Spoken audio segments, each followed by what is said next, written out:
July 17, 2017. 16 minutes felt like 16 hours. Yesterday, Sabre, the 25-year-old leopard, and world's oldest, if Guinness was right, that previous record holder was 24, got overheated. At 4:15 p.m., Sue called and said Sabre had been sleeping in the same spot all day, and as the sun was setting, he was no longer in the shade. She didn't think he could walk well enough to move now that he was hot. She had already given him a frozen blood cicle and had been hosing him with cool water, but he was still unable to walk a few feet to the shade. When I got there, I saw nothing that we could make shade with, so I sent Sue, Rebecca, and an intern named Jamie, I think, to get shade cloth, tarps, and snaps. I climbed up on top of his lockout and made myself into a contorted wall hanging to create as much shade over his whole body as I could. Every muscle was straining to the point that I thought all of my ligaments were just going to tear from the joints. It seemed to take them forever, but that was probably just because I was so strained.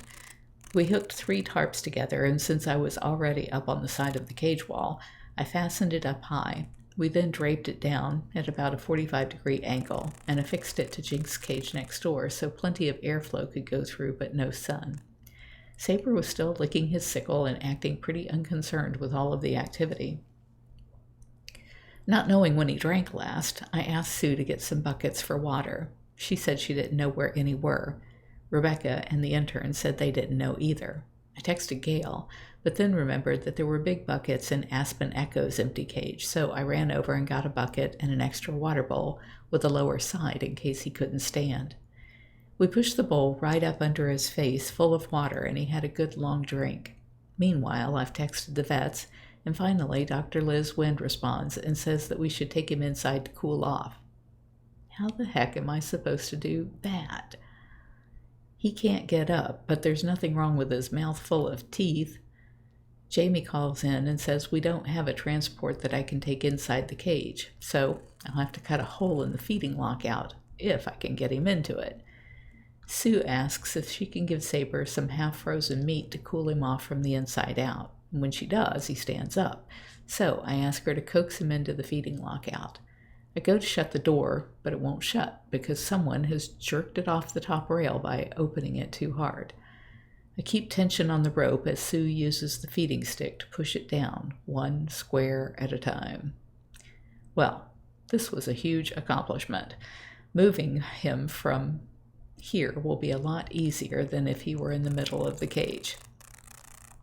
Everyone is left for the day, so it's just Sue, Becky, Matt, and me, so I choose a transport we can lift alone.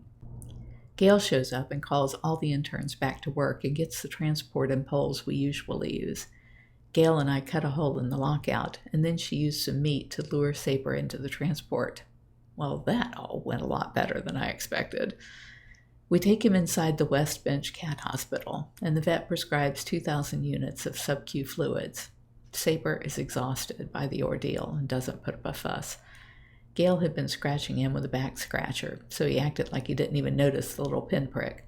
We put cameras on him to watch him through the night, and shared the links with everyone so they could help. His night was uneventful, and the next morning Jennifer Russick tries to get him to take his morning meds and a piece of meat, and he drops it. She puts it back in his mouth via the feeding stick several times, and he just keeps dropping it. Gail gives him 2,000 more units of sub-Q fluids, but texts the vet group that Sabre's eyes are not focusing, and she thinks he's fading on us. Dr. Wynn texts back and asks if she should come over on her lunch break. Gail asked me to come talk to her first. When I get there, we have a good cry together, because it's clear that Sabre is shutting down, but Gail said she didn't want to make that call to the vet. I text the vet group and tell them that Sabre is ready to go. Dr. Justin Borstein says he's on his way. Dr. Justin arrives and sedates Sabre at 11:45 a.m. because Sabre's breathing is agonal and coming in great gasps.